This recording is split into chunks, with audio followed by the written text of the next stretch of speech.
Salam budaya Rahayu, mugi-mugi samya rahayu sagung dumadi. Sahabat YouTube yang berbahagia, kali ini kawula sowan wonten ngarsa panjenengan sami badhe medhar. Mugi-mugi wedharan kula mangke saged katampi kanthi syukurnaning penggalih. Ananging saderengipun kawula nyuwun bantuanipun subscribe maupun like supados mboten ketinggalan video-video kawula saklajengipun. Toh subscribe itu gratis. Mohon kedermawanan panjenengan. Di sini kami mungkin akan medhar. Mbah badhe tangklet. Sastra Jendra Hayuningrat Pangruwating Diyu niku gambarane pripun nggih? Kok mboten ngertos to kula? Oh gitu. Janjane Sastra Jendra Hayuningrat Pangruwating Diyu ku sering tak ungkapne panjenenganku piwulang luhur, piwulang becik, piwulang kanggo paripurnaning urip. Supaya manusa iku bisa tata tentrem kanthi ati jiwa kang tumata merga ana kaweninganing rasa. Mengkene yen gambaraning Sastra Jendra iku nek tak ibarate wowoan, iku duren. Sastra Jendra itu ibarat buah durian. Kulitnya diliputi dengan duri yang keras dan tajam. Barang siapa yang bisa mengkupas durian itu niscaya akan menikmati manis legitnya buah durian. Padahal buah durian itu belum sampai dikupas, dari kejauhan aromanya udah semerbak harum wangi. Ndudut rasa kepengin icip-icip kaya apa legi manisin durian. Semono uga Sastra Jendra Hayuningrat Pangruwating Diyu. Mula yen ngupas bab Sastra Jendra Hayuningrat Pangruwating Diyu kuwi kudu sinau atining semeleh, dijembar ning pikirane, dijembar ning atine supaya ora cupet nalar, dadi iso nampa kawruh Sastra Jendra Hayuningrat Pangruwating Diyu kanthi cetha lan jelas. Amarga Sastra Jendra Hayuningrat Pangruwating Diyu kuwi ibarating tulis tanpa papan. Ibaratnya sajak tanpa aksara. Karena Sastra Jendra Hayuningrat Pangruwating Diyu iku sastraning Gusti Pangeran. Sastra iku tulis, Jendra itu Tuhan. Sehingga kita membaca aksaranya Tuhan. Tuhan itu gaib. Jadi sastranya pun juga gaib. Bagaimana kita bisa atau mampu membaca itu dengan rasa jati? Kayak apa ya rasanya durian yang manis? Kayak apa ya nikmat indahnya sebuah piwulang Sastra Jendra itu? Kalau ingin menikmati durian, mengupas kulitnya, jangan sampai terkena durinya. Walaupun orang sepinter apapun mengupas durian pasti menyentuh durinya, tapi jangan sampai kita tertusuk. Jadi kehati-hatian itu perlu untuk kita lakukan. Termasuk Sastra Jendra Hayuningrat Pangruwating Diyu juga demikian. Kita harus hati-hati mengkupas tentang sastranya Tuhan. Hayuningrat agar kita itu cantik di jagat cilik maupun jagat gede, bukan jagat demikian semata, tapi jagat ciliknya dulu juga dipercantik agar kita mampu menelaah makna arti daripada Sastra Jendra Hayuningrat Pangruwating Diyu itu sendiri. Dengan jalan apa durinya Sastra Jendra Hayuningrat Pangruwating Diyu? Ya Diyu itulah durinya dari Sastra Jendra. Yang harus diruat, harus dilulutkan, harus dijinakkan, tidak disembelih seperti halnya kita menyembelih hewan sebagai korban. Dia tidak kita korbankan, tapi kita fungsikan sebagai makhluknya Tuhan untuk tumpaaning awake dhewe keharibaannya Tuhan.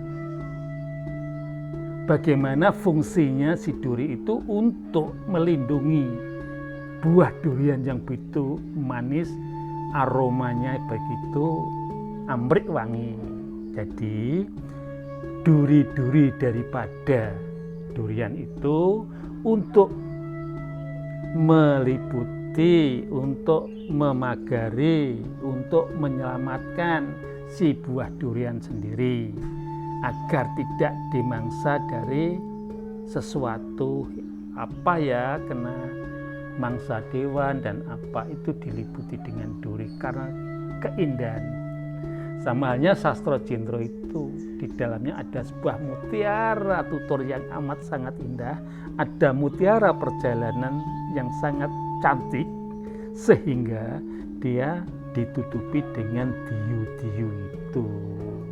Jadi diu-diu itu sebagai pemagar kita untuk masuk kepada Sastra Jendro itu, memahami agar kita mampu membaca sastranya Tuhan, yaitu sajak tanpa aksara. Kalau hal itu kita lakukan dengan baik dan benar, niscaya kita tidak akan menuding piwulang Sastra Jendro Hayuningrat Pangruwating Diyu piwulang apa. Contone Resi Wisrawa kuwi dijuk tulung anake Danaraja kon nglamparni Dewi Sukesi. Bareng wis iso medhar Sastra Jendro, Dewi Sukesi malah njaluk kelon karo Resi Wisrawa. Itu orang yang belum paham, belum bijak. Sastra Jendro yang digambarkan di Resi Wisrawa itu mengajarkan kita kalau kita itu kalau sudah menjadi begawan,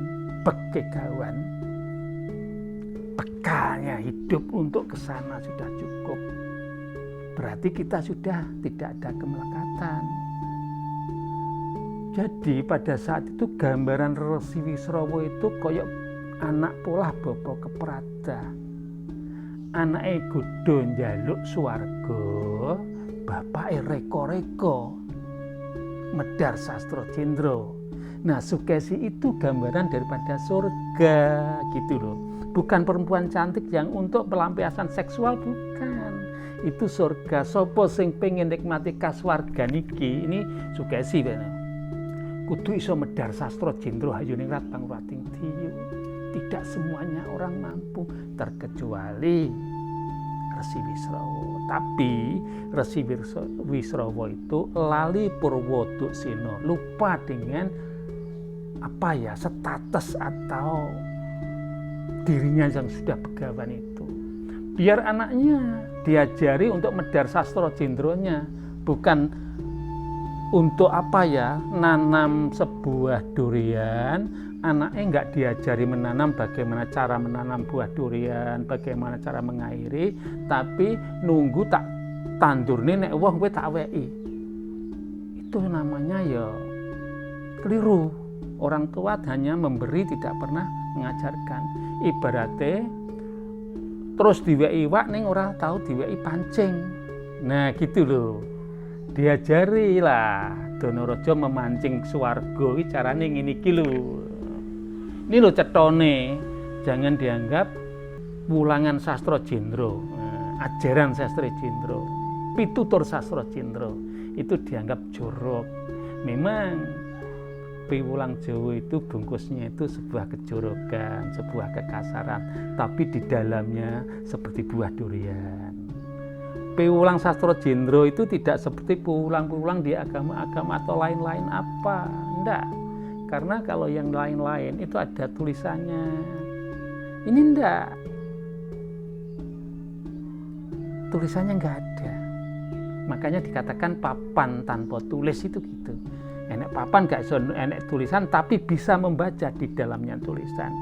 Nah, kalau orang sudah mampu membaca tulisan tersebut, ibarat nglebur papan kelawan tulis. Manunggaling kawula kelawan Gusti.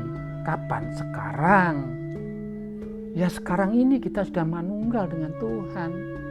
Kalau kita sudah mampu menerjemahkan Sastra Jendro Hayuningrat Pangruwating Diyu dengan kepada diri kita sendiri.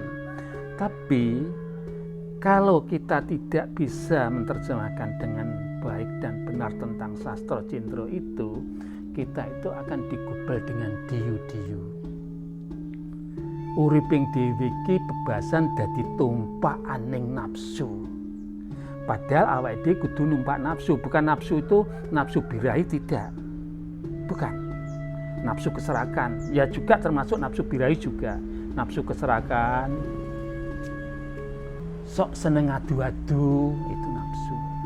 Maka dari itu di dalam serat Sastra Jendra Hayuningrat Pangruwating Diyu itu diajarkan, digambarkan tentang Resi Wisrawa yang medar dengan Dewi Sukesi lali Purwodusena, akhirnya surga ditempati sendiri. Itu ibaratnya sebuah nafsu. Nah, terus membuahkan 4 perkara atau 4 nafsu. Sebetulnya nafsu itu lahirnya bukan setelah Wisrawa medar pada Sukesi, tapi sebelumnya itu sudah ada. Tapi di ngejawantane nafsune nukul ning anak raseksa 4. Siji Kumbakarna sing pengganing mangan lan turu iku nafsu lawamah. Dalam bahasanya orang-orang ngaji di tasawuf, nafsu amarah itu digambarne Rahwana. Nafsu sufiah digambarne Dewi Sarpakenaka, yang suka dengan keindahan-keindahan. Kalau Rahwana suka marah-marah, gambarannya warna merah. Digambarkan dengan Gunawan Wibisana, ini satria bagus, kesukaannya dengan kasih sayang, cinta, keharmonisan. Nah, apabila 4 nafsu itu dikelola dengan baik dan benar, dijinakkan, dilulut nih, diruat dengan baik dan benar, otomatis kita mampu dengan jelas terang terwoco tentang Sastra Jendronya itu, menjadi kita akan menjadi manusia paripurna alias insan kamil, wong kang wis mungkur saka tapane gitu. Nah, ini gambaran-gambar seperti itu, seperti adanya kuda hitam itu lawamah, ini Rahwana, Kumbakarna, terus jaran abang, ini gambarane nafsu amarah, ya Rahwana. Jaran kuning, ini gambarannya nafsu sufiah, nafsu keindahan, nafsu yang etipeni kesukaannya. Terus jaran putih, gambarannya nafsu mutmainah, yaitu Gunawan Wibisana. Apabila 4 kuda yang warnanya hitam, merah, kuning, putih ini digeladi, dilatih bagaimana cara menarik kereta Swandono nanti menuju ke Padang atau ke Ororo Maksar atau ke Tegal Kurusetra atau ke Ororombo, itu dengan indahnya kita akan memerangi nafsu kita sendiri di Tegal Kurusetra. Sering aku katakan kapan adanya Tegal Kurusetra. Tegal Kurusetra itu adanya ya hari ini. Padang Maksar adanya hari ini. Saat ini kita hidup di dunia ini. Inilah namanya Padang Maksar. Untuk menuju keharibaan Tuhan, kita harus melewati Padang Maksar ini. Untuk menuju keharibaannya Sang Hyang Widi, kita harus melewati Tegal Kurusetra. Nah, kalau kita sudah melewati Tegal Kurusetra dengan baik dan benar, jelas kita sudah manunggal seperti ini. Di kancah masyarakat, di tengah sosial, kita hidup dengan enjoy-nya, dengan ajur-ajir, dengan bijak mensikapi segala masalah terhadap sosial apapun. Seakan-akan hidup kita itu bagaikan lebah madu.